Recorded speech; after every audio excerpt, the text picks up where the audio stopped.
Good afternoon, everyone. Today we are with John and Petra from Earthling Ethos, Earthling E-Propulsion, and we'd like to talk about this brand, how it all started, and about the beautiful boats Earthling is building. So, John and Petra, could you tell us a little bit about the vision and the mission of Earthling? Yeah, sure. I guess our mission statement is sailing without sails, cruising without concern. So, yeah, the vision is to have a better experience at sea after years of sailing. And I've never been a power boatie, but I've seen them out there, and I'm not interested in the big high performance diesel thing. So what we're doing here is using absolute minimum diesel and no sails. So it's like goes against every other concept of enjoying the ocean, but in fact the experience has been amazing. And without causing damage, you're playing with nature. Yes. Not And you don't have to, against it. the best thing is the autonomy. You don't have to go to a port, so you're totally free to float around, and which I've done. And 1,000 kilometres I spent from Genoa down to La Rapita below Barcelona, no port call. And to me, that's ultimate freedom. And to the authorities that chase me around, that's annoying, but that's fine. But it's safe also, which Yeah. is important And to me. Yeah. so I guess this is, I've created an experience which I'm promoting through this boat. And the liveaboard side's not that bad, is it? No, it's like being in an apartment on the water. Yeah, I can use all normal appliances and have ice in the freezer and my induction cooker for the fish that we catch, and it's a beautiful experience. No fumes, no noise, No vibration. and it's she's gorgeous. Yeah, so I'm not a salty sea dog sailor. I'm a fair weather sailor only. I like my comforts, so so it works for me too, which is great. Right. Happy wife, happy life. That's how it goes. But I also the mission that John is on, and his passion for protecting nature and looking after the environment, with his 40 years of experience of building electric things and automation and engineering, it's all poured into this vessel, which has created a deeply personal thing for him, but also an incredibly safe, enjoyable experience that we wish to share and would like to find. Yeah, other the early cruising adapters without concern is not just about concern for the ports and the natural aspect. It's having the freedom not to worry. So all the dual redundant systems and not worrying about the wind. Is there going to be wind? Is there not? Which direction? Do I have to beat up for 16 hours or all of these things? The concerns are dropping. Yeah. Right, and so what you said flows beautifully into my next question, which was about how it all started. Could you give us a little bit of insight of how you came to this idea and how you came to realize this amazing project? Yeah, that's simple. The sailing, I was over sailing. I'm not young anymore, and I've had high performance sailboats. I've raced a lot. I've won a lot of races.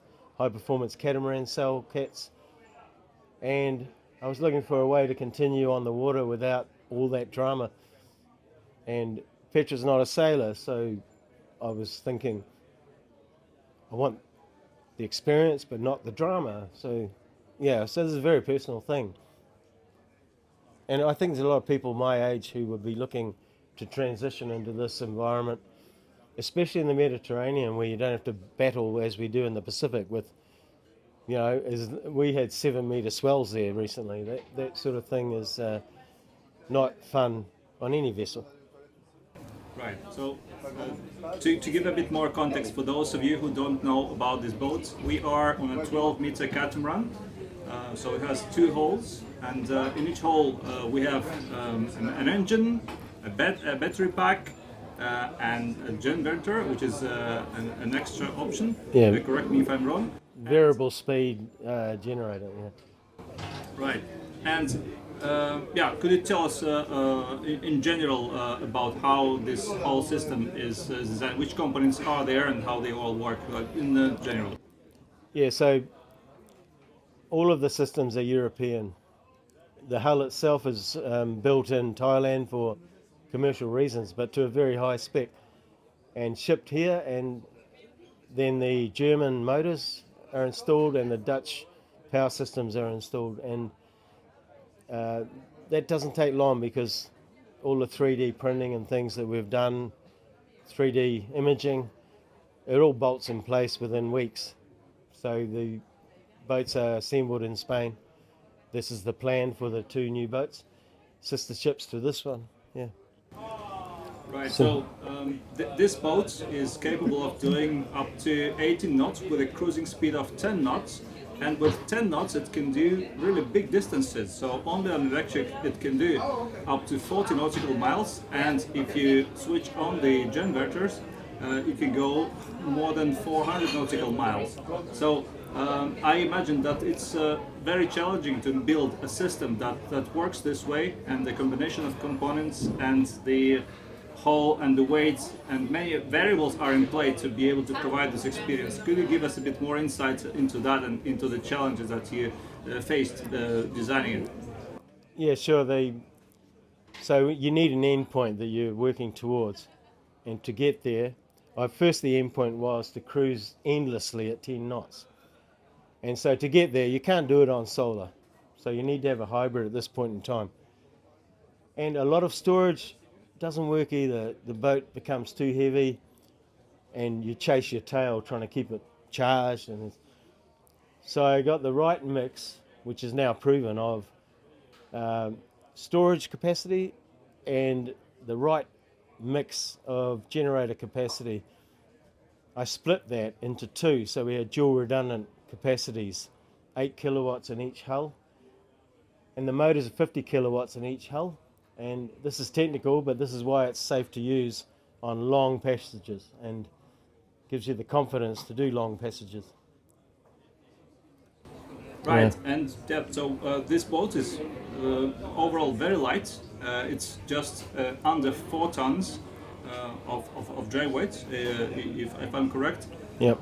So another idea or thought behind it is simplicity and also comfort. So Yeah. could you give us a bit more insight into that direction? Yeah, sure. This is something Petra might answer better, but I'm very minimalist, and the boat displays that. So it's very clean, and surfaces are. There's no clutter on this boat. Until I come on board. Yeah.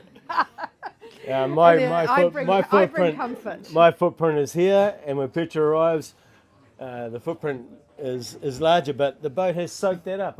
I'm surprised how well. I like a well-stocked pantry. I like to have my things to be able to cook. I like to be comfortable. So I like to have every eventuality covered. So and the boat handles it really well. It's like being in an apartment on the water. It's comfortable. It doesn't matter if we've got bad weather and we shut all the doors and we read a book inside and we cook some soup from scratch and catch a fish, and it's a beautiful experience, and even better if we have beautiful weather. And we just leave it all open and we sleep upstairs in the main saloon, because I like sleeping up there, especially with all the doors open. And you just jump in the water in the morning. It's gorgeous. It's quite natural. Yeah. So the granite tops and the bronze taps, they're None not of that. not a necessity. Not allowed on this boat. Not allowed. Those marbles. No. And so We can make it look like marble. It can be a veneer, but Yeah. not concrete. No. Weight's important. And look, I'm quite low maintenance in that respect. She's adapted to this lifestyle. I think she'd prefer to be on an 80-foot boat with granite tops, but Nah, I wouldn't be there, and so she chooses this one. that's right. That's worth their sacrifice. All right, so yeah, the overall philosophy is to set the autopilot on, set your destination, and enjoy the journey. Yeah. At 8 to 10 knots, it gives you plenty of range without anxiety, Yep. as all the systems are redundant, and you can relax and you can do your things along the way. That's true, and even though I designed it to do that, I was surprised that it did it so well. Yeah. So it's very simple. If you're fighting nature, you have to pay. So we put a little bit more energy in to go into the wind and into the swell, but it still goes beautifully at 10 knots. If we're going with nature, less energy, 10 knots. Everywhere 10 knots. And the destination time is exactly right, just like you're driving your Tesla. So no tacking, especially in the Med without the tidal currents, and the sea states here are better. Yeah, it's great. It's very predictable, so you can make plans to be somewhere, and you will be there. Even if it's long distance, I've travelled 200 k's, 100 nautical miles in a day. You just get up early and you work around the trip, but you get there in a straight line on the time it says. Yeah. Right. So as I imagine, the concept is that, for example, if you want to go on a day trip somewhere around your port, 40 nautical miles should be enough for most cases. So you don't even need to spend a liter of any. No, we don't normally. So the generation is only for passage making. Day sailing is from the sun. Yep. Not from the solar roof though, from stored energy from the solar roof. Yep. There's a big difference because people think you just sail around with your solar roof. You can, but you're going so slow, it's painful.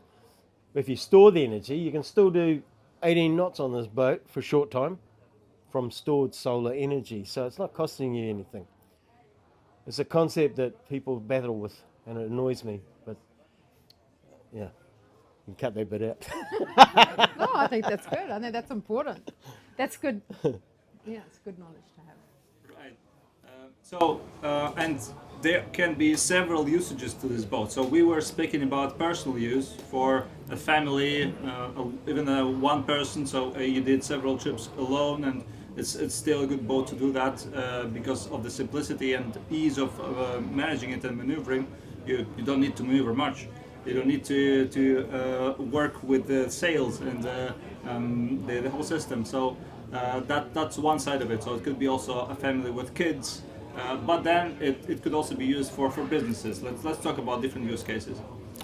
Yeah, we have a design called the E40T, tourist taxi.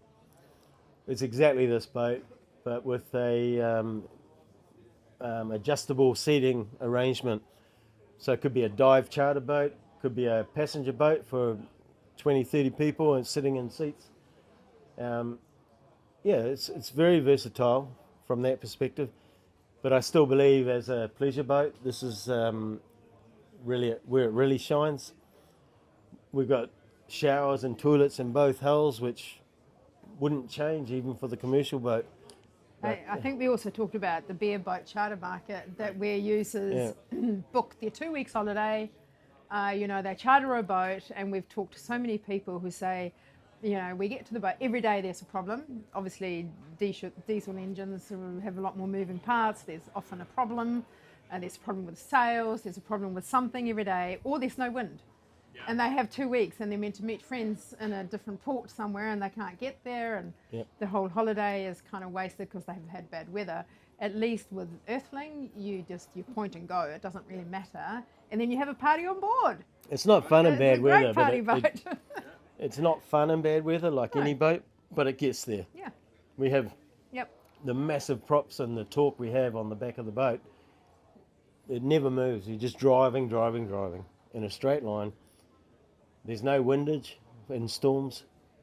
With rigging and all of that, the last thing you want to do is try and go head into that stuff. Right. This is a very sleek boat, so if you have to, you can.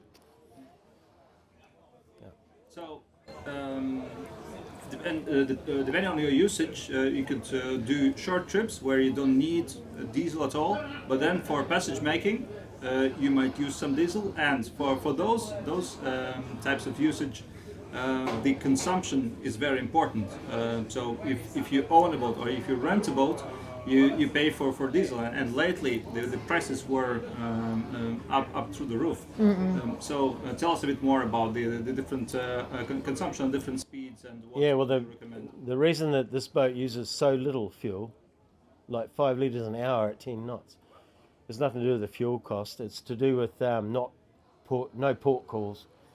So the original design was just to be completely autonomous at sea.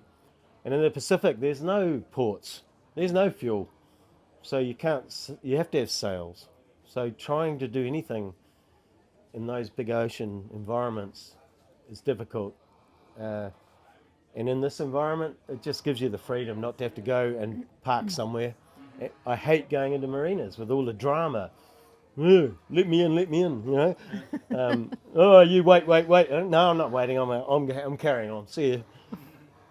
This makes life easy. Freedom. I think it gives it a new level of freedom. But also the key being that at 5 litres per hour at 10 knots, you can carry on for a very long time, and it's also not going to cost you thousands of dollars, right? Because I know a lot of people, we've seen boats going a lot slower than what they traditionally have, motor boats out on the ocean, and they're going slower because they know that if they're going at 12, 16 knots, they're burning hundreds of dollars an hour. Right. Almost everything on the water when I did the 1,000 Ks from Italy down to Barcelona was going either slower or the same speed as me. Yeah. Very few were trying to go faster. But burning a lot more diesel per hour than what we do. You know, that's yeah. So it's interesting that this beautiful glide that we're doing, silent gliding, we're basically doing the same speed as that big super yacht over there, but of course not making anywhere near the indent.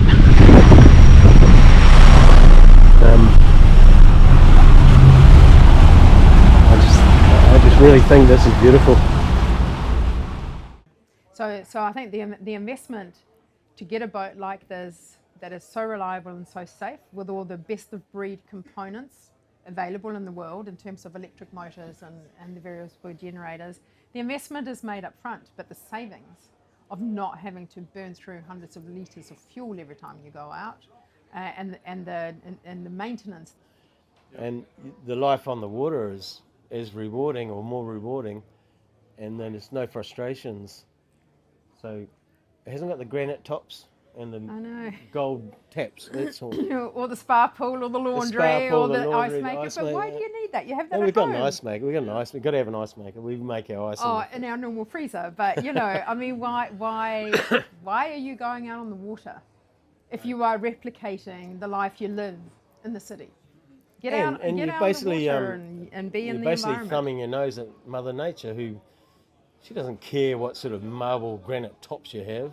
When she decides to give you a whack, you'll get whacked. Yeah. Thank you guys for this interview. Thanks, Adam. And talk to you later again. Happy sailing. Okay. Without sails. All right. Cheers. Bye, everyone. Bye. Bye.